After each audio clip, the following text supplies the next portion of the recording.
It's Tasting Tuesday, y'all.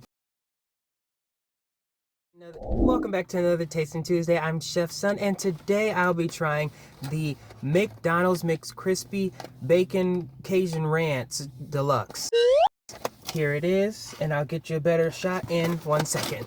This is the familiar and favorite McCrispy Deluxe with the pickles, lettuce, and tomatoes. It just has what McDonald's says is a bold, creamy, and spicy Cajun ranch sauce inspired by soul food flavors of the South with the addition of applewood smoked bacon. And they also said the chicken is supposed to be fried Southern style or something like that, but I ain't too sure on that one. With that, we also have large fry, and for washing it down, a half sweet tea, half lemonade.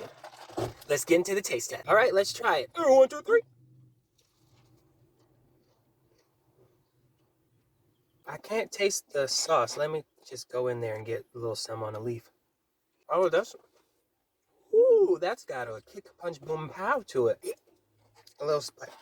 Wow, that's really hot. The chicken just tastes regular. Oh, why would you spill on me? Calories.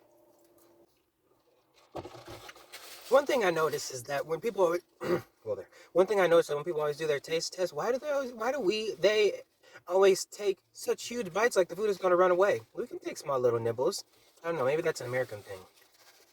But come on now, we can calm down. We don't have to just the food. All right, let's get into the review and rating. Now for the rating, I give it a 3.5 out of 5. It was basic, nothing over the top, nothing that was like, can't ever eat this again. Something that you could easily make at home if you like making copycat recipes at home. If you want to know what's in your food when you make it, know who touched it, if it dropped on the floor, know who threw it away or who didn't throw it away, So you can make it at home if you would like. Super simple, super easy. Let me know if you like a recipe on how to make one of these sandwiches at home. All right, thank you for watching Tasting Tuesday, and I'll see you on another Tuesday when I taste some stuff. Bye!